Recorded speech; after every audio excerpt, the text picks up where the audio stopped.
पटना जिला के फतुहा प्रखंड में गुरुवार को बट वृक्ष की पूजा महिलाओं ने अपनी पति के दीर्घायु को ले की। इस दौरान फतुहा प्रखंड परिसर में स्थित सैकड़ों वर्ष पुरानी बरगद के पेड़ के वृक्ष के नीचे महिलाओं ने परिक्रमा कर बरगद वृक्ष को पंखा से हवा दी और अपने पति की दीर्घायु के लिए सत्यवान सावित्री कथा को भी सुना। इस मौके पर वृक्ष के आसपास कई ब्राह्मण पंडितों ने महिलाओं को कंगन बांधे और सत्यवान सावित्री की कथा को सुनाया।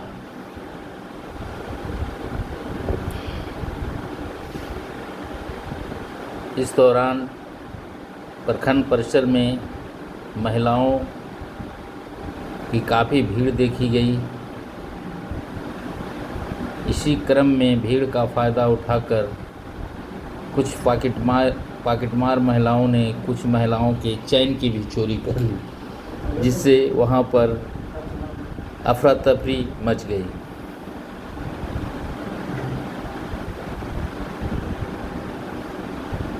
ब्राह्मण को महिलाओं ने दान भी दिया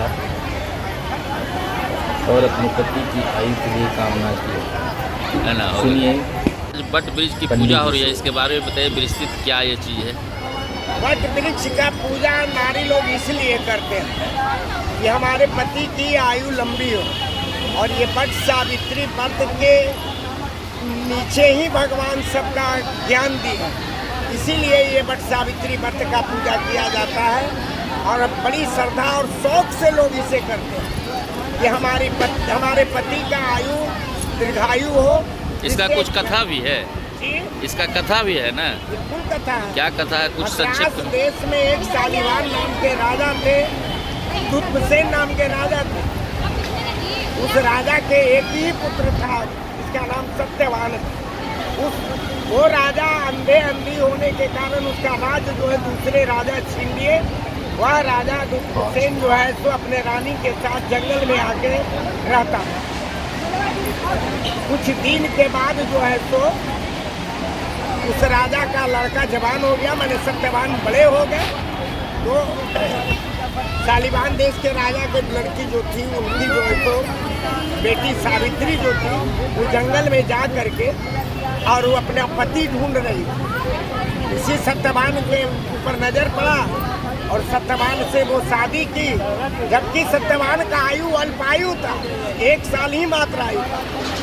नारद जी बतलाए थे कि इसकी आयु कम है, लेकिन सावित्री बोली कि राजा कोई बात एक ही बार बोलता, ब्राह्मण जो पहले आशीर्वाद देता है वही आशीर्वाद फलित होता है, और कन्या भी विवाही एक ही बार जाती है। मैंने मन में ठान लिया सत्यवान को, तो सत्यवान से ही शादी करूँगा। सत्यवान के साथ शादी हो गया, पति से वहाँ रहने लगी।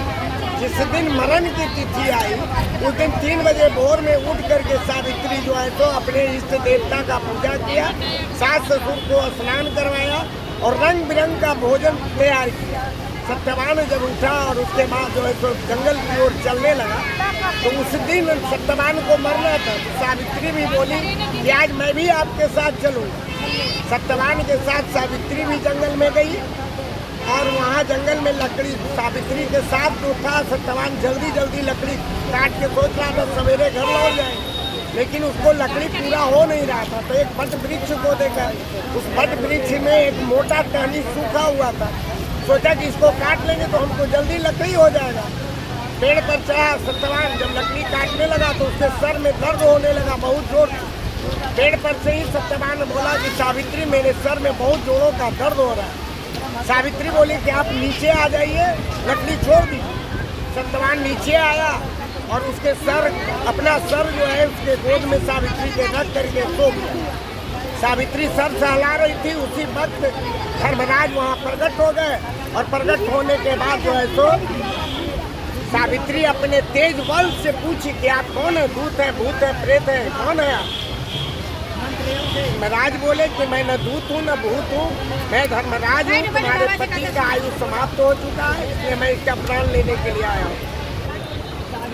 धर्मराज अपना काम किए, प्राण लिए उसका और चल दिए। सावित्री सोची कि मृत शरीर को अब हम पकड़ के क्या करें, तो धर्मराज के साथ साथ वो भी उनका पीछा लग गई। कुछ दूर जाने के बाद धर्मराज पीछे मुड़ के देखते हैं तो सावित्री उनके पीछे चली आ रही है। यमराज ना? हाँ, धर्मराज, यमराज का पावर नहीं था जो कि सत्यवान का प्राण ले। धर्मराज को स्वयं आना पड़ा। तो वही सत्यवान सावित्री को देखे धर्मराज कि भाई तुम कहा, तो कहीं कि हमारे पति का प्राण आप लिए जा रहे हैं, तो हम पति को खगोल के क्या करें, मेरे पति का प्राण आप लौटा दीजिए, मैं वापस हो जाऊँ। धर्मराज बहुत तरह से समझाए कि देखो सावित्री, सदैव शरीर लेकर के इस लोक में कोई नहीं जाता, तुम वापस चले जाओ। इतना कह करके धर्मराज फिर आगे की ओर बढ़े।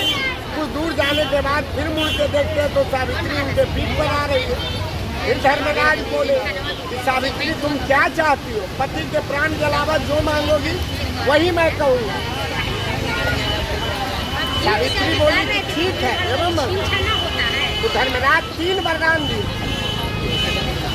इसमें सावित्री मांगी कि पहला वरदान हमें ये दे दीजिए कि हमारे सास ससुर अंधे अंधी उनका पुनर्राज लौटे, और दूसरा वरदान आप ये दे दीजिए कि मेरा राज, माने ससुर का राज जो दूसरे राजा कब्जा कर लिया वो राज वापसी में। और झटके में तीसरा वरदान ये मांग ली कि मैं 100 पुत्र की माँ बनूं। धर्मराज जो है इस बात पर गौर नहीं किए और आगे की ओर फिर बढ़ गए। फिर सावित्री उनके पीछे पीछे जा रही थी। फिर धर्मराज मुड़ के देखे तो फिर देखते कि सावित्री उनके पीठ पर है।